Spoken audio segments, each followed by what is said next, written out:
सबैलाई जय मसी। म कार्यक्रम प्रस्तोता सङ्गम श्रेष्ठ। हामी केही विगतका दिनहरूदेखि नेपाली इसाई मण्डलीका पास्टर सेवकहरूसँग अन्तर्क्रिया कार्यक्रम गर्दै आइरहेका छौँ। यसै बिचमा आज पनि हामीहरूको साथमा यस्तै नेपाली इतिहासका अथवा नेपाली मण्डलीका एकजना व्यक्ति हुनुहुन्छ जसले चाहिँ नेपाली मण्डलीलाई अगाडि बढाउनको निम्ति शिक्षकको रूपमा अथवा बाइबल कलेजमा पढाउनुहुन्छ, साथै ABC Bible college advance Bible कलेजको प्रिन्सिपल पनि हुनुहुन्छ। उहाँसँग आज हामी अन्तर्क्रिया गर्नेछौँ र उहाँ कसरी ख्रिस्टमा विश्वास गर्नुभयो अनि हिन्दू धर्ममा विश्वास गर्दा गर्दा पनि किन ख्रिस्टलाई चिन्नुभयो भन्ने मुख्य विषयको केन्द्रबिन्दुमा रही आजको यस छलफल कार्यक्रम अगाडि बढाउन चाहन्छौँ। यसै बिचमा आज हामी स्वागत गर्नेछौँ पास्टर गणेश प्रसाद ढकाललाई। जय मसीह सर। जय मसीह। मैले अलिकति सुरुमा जोडेको थिएँ हिन्दू धर्मबाट क्रिस्चियन धर्ममा आउनुभएको, त्यहीमा तपाईँको नाम गणेश प्रसाद ढकाल।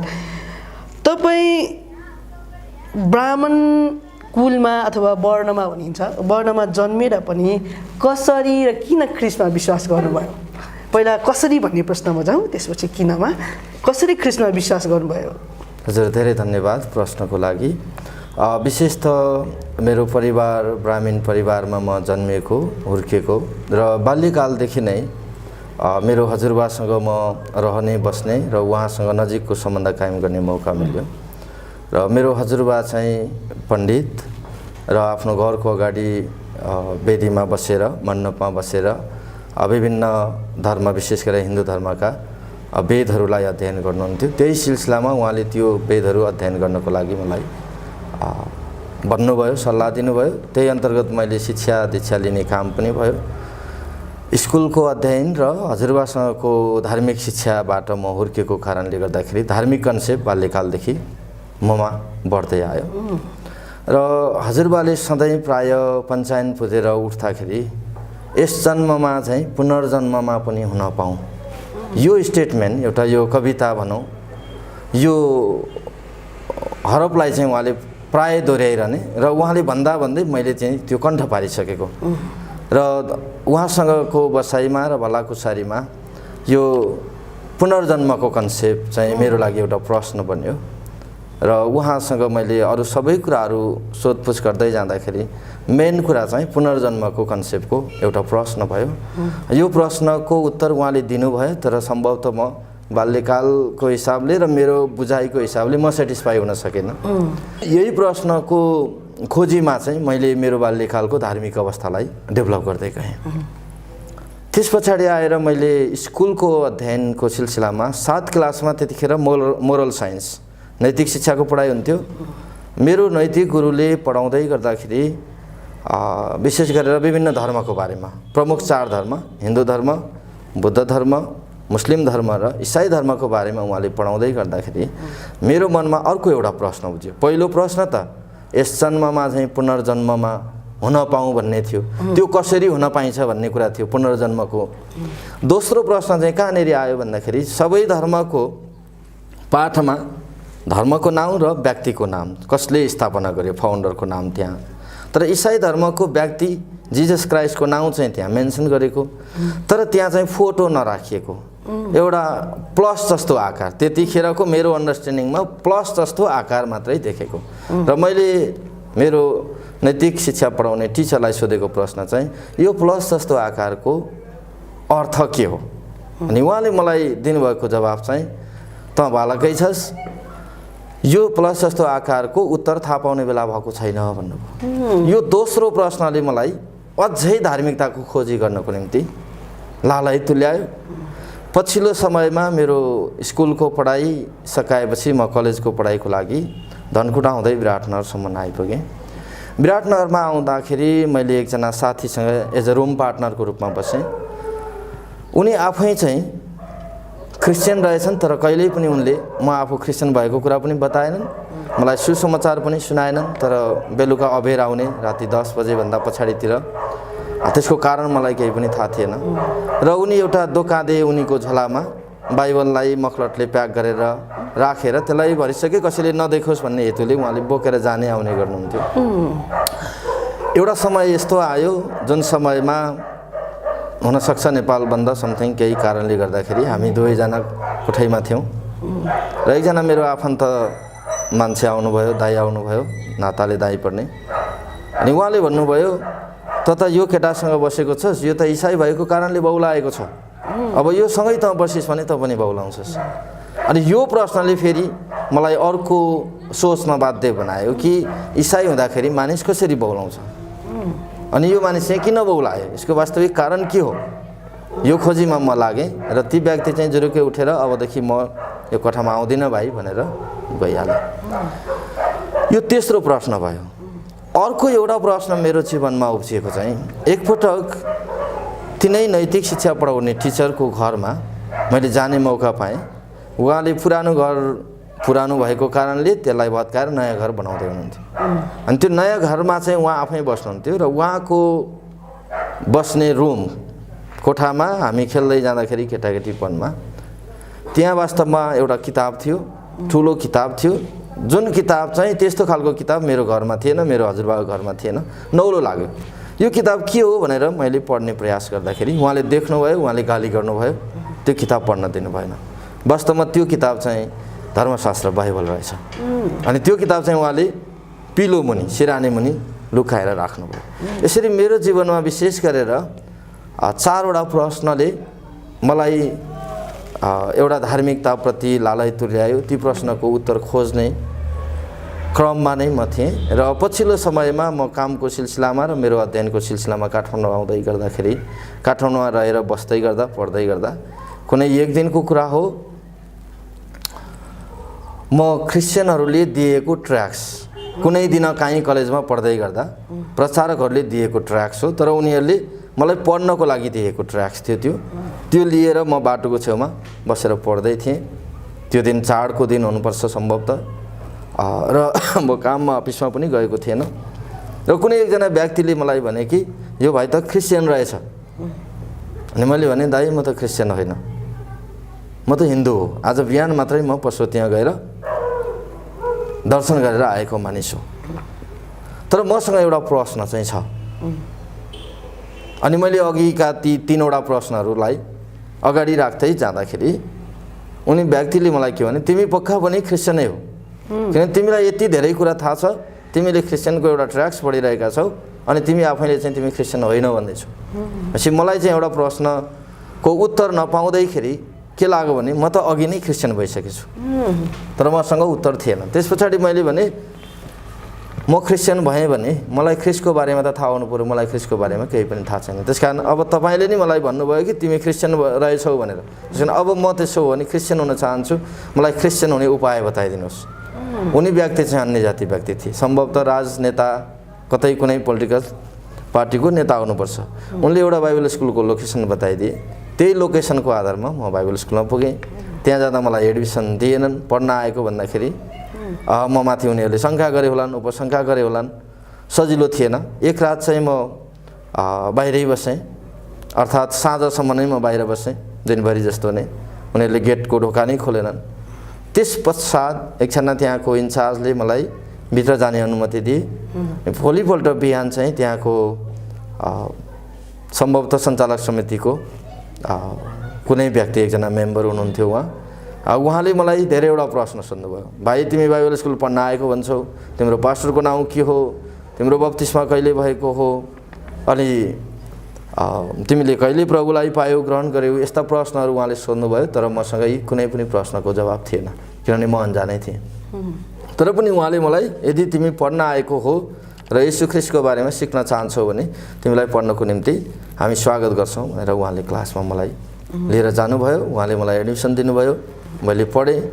पढ्दै गएर बाइबलको ज्ञान त्यति धेरै त जानेको थिएन होला। 3 महिनासम्म मैले कन्टिन्यू मेरो अध्ययनलाई लिएर अगाडि जाँदाखेरि मैले येशू नै प्रभु र मुक्तिदाता हुनुहुन्छ भन्ने कुरा निश्चित गरेँ र मैले येशू ख्रिस्टलाई प्रभु र मुक्तिदाता भनिकन स्वीकार गरेर म क्रिस्चियन जीवन जिउन सुरु गरेँ।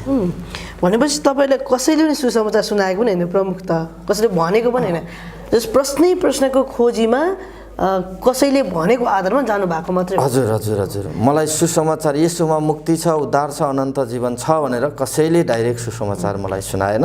तर मेरो जीवनमा विभिन्न मोडमा आएका प्रश्नहरूको उत्तर खोज्ने सिलसिलामा म बाइबल स्कुल पुगेँ। यो आजभन्दा कति वर्ष अगाडिको हुनसक्छ यो? सम्भवतः म क्रिस्चियन जीवन जिएको 25-26 वर्ष भयो। जुन दिन त्यो घटना घट्यो त्यो दिनदेखि नै म प्रभुमा छु र 25-26 वर्ष अगाडिको घटना हो। जो तपाईँले इसाई विश्वासलाई अँगालेको 25 वर्ष भइसकेको तपाईँले भन्नुभयो, यो तपाईँले अँगाल्दै गर्नु हुँदाखेरि हिन्दू धर्म र इसाई विश्वास बिचको प्रमुख भिन्नताहरू चाहिँ तपाईँले के पाउनु भएको छ? अब भिन्नताहरू त धेरै छन्, तर प्रमुख भिन्नता चाहिँ के हो भने जस्टिफिकेसन बाई फेथ, विश्वासद्वाराको धार्मिकतामा चाहिँ इसाई जातिहरूले विश्वास गर्दै आएको कुरा हो। तर इसाई जातिदेखि बाहेकको विशेष गरेर हिन्दू धर्मावलम्बीहरूले चाहिँ विश्वास भन्ने कुरा भन्दा पनि कामलाई बढी जोड दिएको पाइन्छ। धर्म कर्म भन्ने बित्तिकै केही काम गर्नुपर्छ, केही परिश्रम गर्नुपर्छ, केही लगानी गर्नुपर्छ भन्ने कन्सेप्ट चाहिँ हिन्दू धर्मभित्र भएको एउटा मुख्य डिफरेन्सको कुरा मैले पाएको छु। विश्वास र कामको, हजुर, विश्वास र कामको बिचको फरक पनि। तपाईँको यसो पृष्ठभूमिले हेर्दाखेरि तपाईँ एउटा ढकाल परिवारको अथवा नेपाली समाजअनुसार उच्च जातका व्यक्तिको रूपमा अथवा जातको रूपमा व्याख्या गरिन्छ।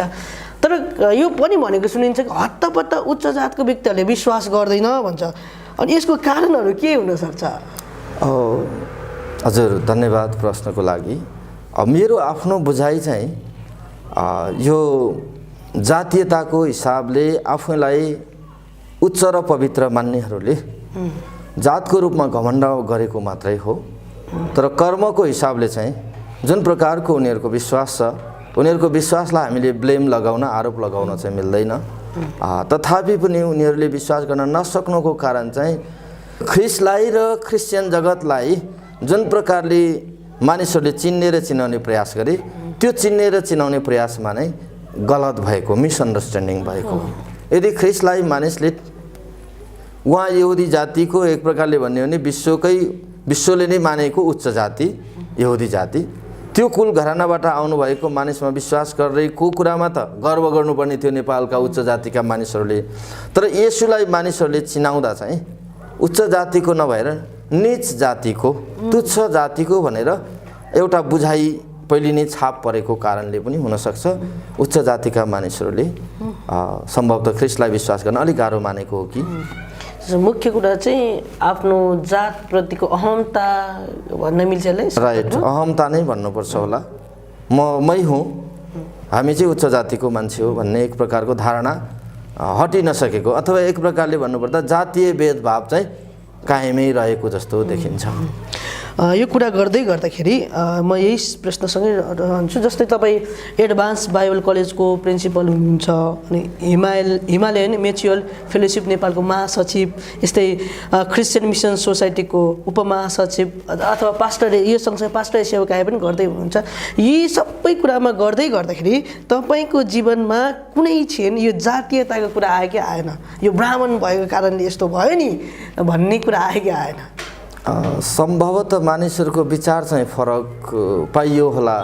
तर म आफैले चाहिँ यस्तो प्रकारको जातीयताको कुरालाई लिएर कुनै पनि कुराहरूलाई फेस गरेको छैन। अथवा अब इन्डिभिजुअल रूपमा अप्रत्यक्ष रूपमा कसैले कुरा गरे होला नि, त्यो फरक विषयवस्तु भयो। तर मसँग व्यक्तिगत रूपमा जातीयताको कुरा लिएर कसैले पनि कुनै पनि इस्यु आजसम्म उठाएको छैन। यही विषयमा कतिले के भन्छ भने ब्राह्मण भए पनि क्रिस्चियन हुन्छ त भन्छ नि, अनि यसले तपाईँले कसरी लिनुहुन्छ?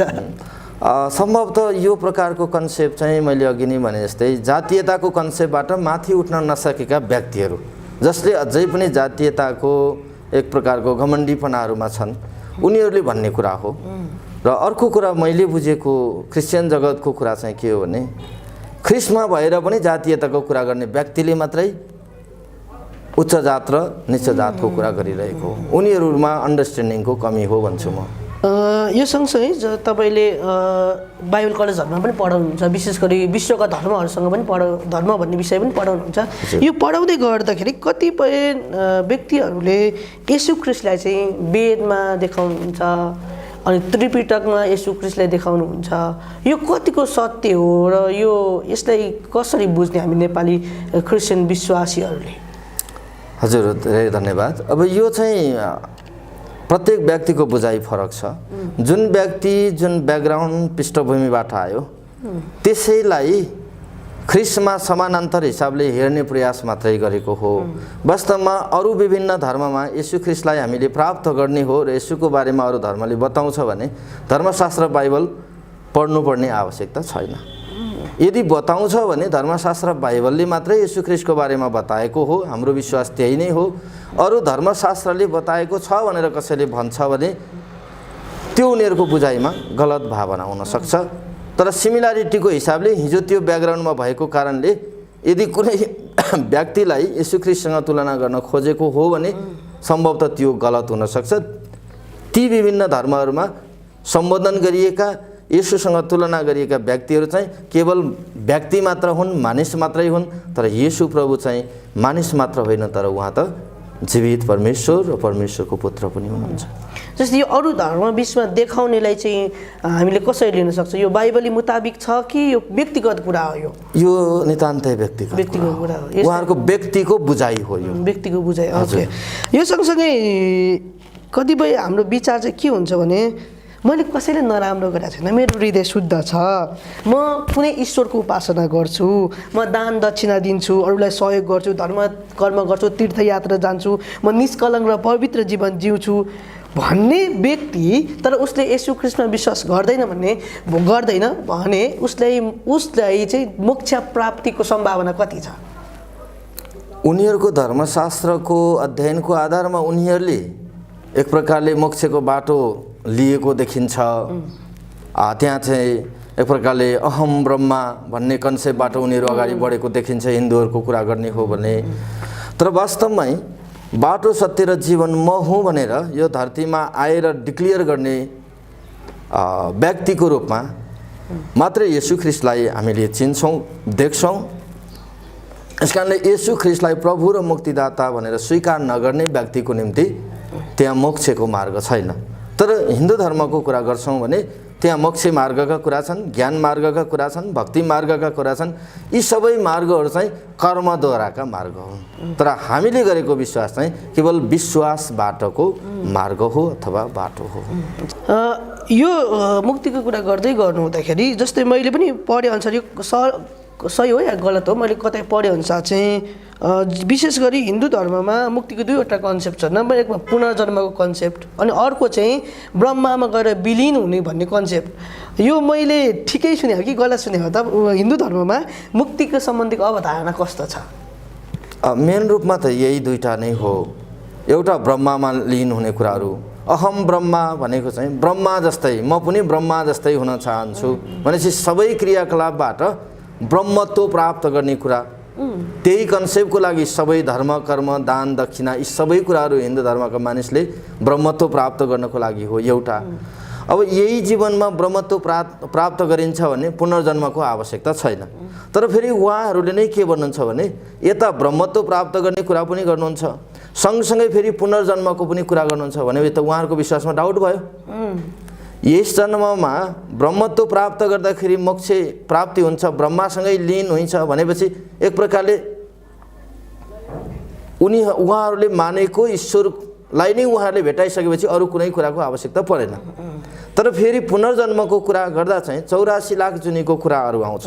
वास्तवमा मेरो हजुरबासँग सबै कुरामा मेरो मन मिलेको अन्डरस्ट्यान्डिङ भएको भए तापनि मेरो हजुरबासँग मेरो विचार मेरो कन्सेप्ट र उहाँको कन्सेप्ट नमिलेको कुरा चाहिँ यही हो कि उहाँले अझै 84 लाख जुनीको कुरा गर्दै हुनुहुन्थ्यो।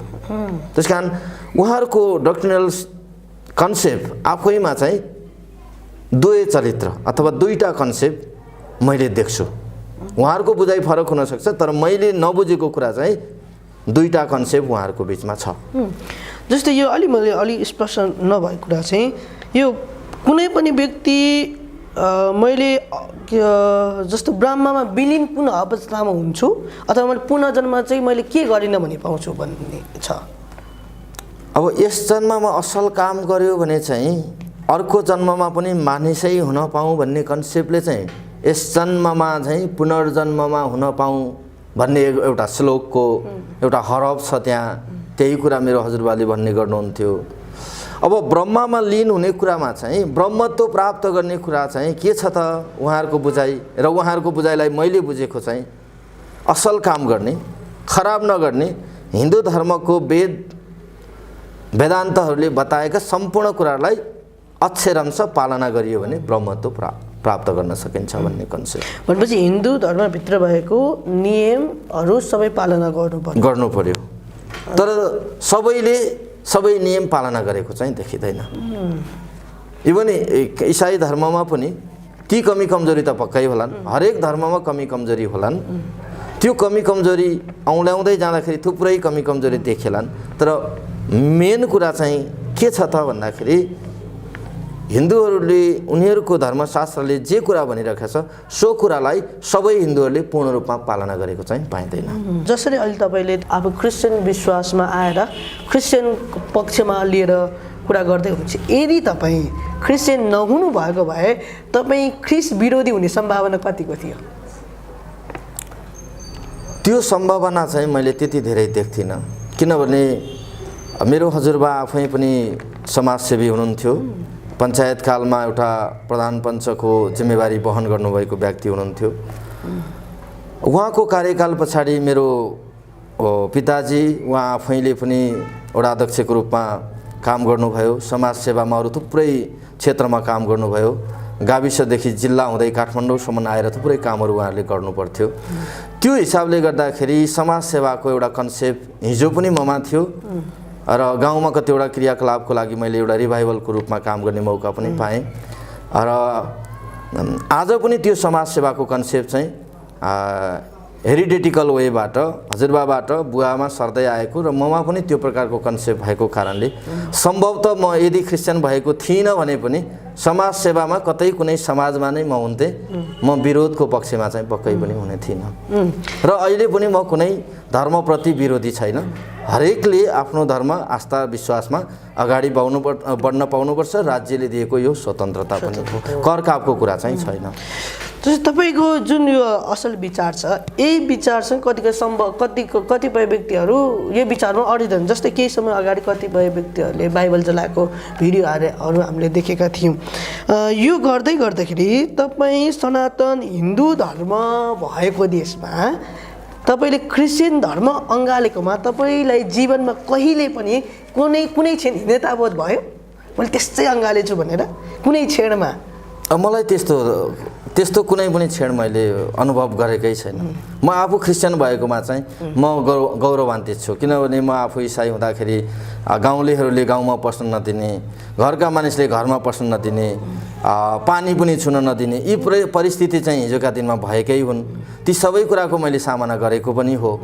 तर अहिलेका यी दिनहरूमा चाहिँ समाजले, आफन्तहरूले र घर परिवारले समेत आइदिए हुन्थ्यो, बसिदिए हुन्थ्यो, हामीसँगै खाइदिए हुन्थ्यो भन्ने प्रकारको भावना मैले भेटाएको कारणले जहाँसम्म लाग्छ मलाई त्यो प्रकारको परिस्थिति सिर्जना भएन र अबका दिनमा पनि हुँदैन भन्ने मैले विश्वास गर्छु। तपाईँले यो भन्दै गर्दाखेरि मलाई अलिकति के कुरा याद आयो, सायद तपाईँको सबै परिवार विश्वास गर्नु भएको छैन। तपाईँको परिवार? मेरो परिवार ठुलो परिवार। मलाई लाग्छ यदि मेरो परिवार नातागोता सबैले प्रभुमा विश्वास गर्ने हो भने नेपालकै सबैभन्दा ठुलो चर्च चाहिँ मैले स्थापना गर्न सक्ने थिएँ भन्ने लाग्छ मलाई। मेरो प्रार्थना त छ निरन्तर, तर अहिलेसम्म पनि परिवारको केवल पहिलो क्रिस्चियन हो म। र मैले क्रिस्चियन परिवारकै एकजना पास्टरको छोरीसँग पवित्र विवाह बन्धनमा बाँधिएँ। मसँग मेरो एउटा छोरा र एउटा छोरी, र हामी चारजना काठमाडौँमै बस्छौँ। अहिलेसम्म चाहिँ हामी परिवारमा मात्रै क्रिस्चियन हो। सायद कुनै दिन परमेश्वरले त्यो अवसर पनि दिनुहुन्छ होला। हामी कार्यक्रमको करिब अन्तिममा छ। अन्तिममा यो भिडियो हेर्दै गर्नुभएको जो व्यक्तिहरू हुनुहुन्छ जसले येशू ख्रीष्टमा विश्वास गर्नुभएको छैन तर आफ्नो धर्मप्रति एकदमै विश्वास एकदमै के भन्ने हृदयदेखि विश्वास गर्ने व्यक्तिहरू हुनुहुन्छ, उहाँलाई चाहिँ तपाईँ के भन्न चाहनुहुन्छ? उहाँहरूलाई म यही भन्न चाहन्छु, हुनसक्छ उहाँहरूले मलाई बिग्रिएको अथवा हिजो चाहिँ एकदमै असल थियो, समाजको लागि चाहिने व्यक्ति, परिवारको लागि चाहिने व्यक्ति थियो, अनि जुन धर्म कर्मलाई अगालेको थियो, हजुरबाले गरेको कार्यलाई चाहिँ उसले निरन्तरता दिन सक्ने एउटा वातावरण थियो। तर ती सबै कुरा छोडेकोमा हामीलाई आत्मग्लानि लागेको छ भन्ने प्रकारको सोच विचार उहाँहरूमा हुनसक्छ। तथापि पनि मैले मेरो परिवार, नातागोता, इष्टमित्र, छर छिमेकी, साथी सङ्गीलाई भन्दै आएको कुरा र मैले विभिन्न बाइबल स्कुल सेमिनारीहरूमा पढ्दा र पढाउँदाको अनुभव सँगै बाइबल अध्ययनको क्रममा मैले पाएको कुरा चाहिँ हरेक व्यक्तिले येशूलाई नै प्रभु र मुक्तिदाता भनेर विश्वास गर्नुपर्छ। प्रत्येक जिब्रोले येशूको नाउँ उच्चारण गर्नुपर्छ र प्रत्येक हृदयबाट येशूलाई स्वीकार गर्नुपर्छ। यस अर्थमा पनि उहाँहरूले जे गरिरहनु भएको छ, उहाँको आस्था विश्वास, उहाँले गर्नुभएका कर्महरू जति पनि छन् त्यसको विरुद्धमा म छैन। तर अन्तिममा उहाँले जुन कुरामाथि विश्वास गर्नुभएको छ त्यो चाहिँ उहाँहरूले अदृश्य परमेश्वरलाई खोजेकै हो, तर अदृश्य परमेश्वरलाई नभेटेको कारणले अदृश्य परमेश्वरको महिमा चाहिँ दृश्य कुराहरूसँग साटफेर गरेको मात्रै हो। यो कुरामा उहाँहरूले बुझ्न आवश्यक छ, बुझ्न बाँकी छ।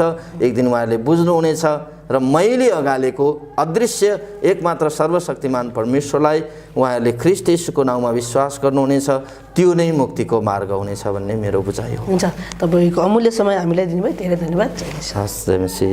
आज हामीले नेपाली मण्डली इतिहासका एकजना यस्तो व्यक्तिसँग तपाईँलाई रुबरु गरायौँ जसलाई कसैले कहिले पनि सुसमाचार सुनाएको थिएन। जीवनमा प्रश्नको खोजी गर्दा गर्दै अन्त्यमा कसैले भनेको आधारमा कुनै एउटा बाइबल कलेजमा अथवा तालिम केन्द्रमा गएर येशू ख्रीष्टको बारेमा सुनेर अनि येशू ख्रीष्टकै सेवामा लाग्नुभएका व्यक्तिसँग आज हामीले तपाईँहरूको बिचमा ल्याएका छौँ। यस्तै आगामी दिनहरूमा यस्तै जीवनी अनि यस्तै प्रचारक अथवा यस्तै व्यक्तिहरूसँगको कुराकानी हामी ल्याउनेछौँ। त्यति बेलासम्मको निम्ति हामी सबैलाई बिदा दिनुहोस्। सबैलाई जय मसीह।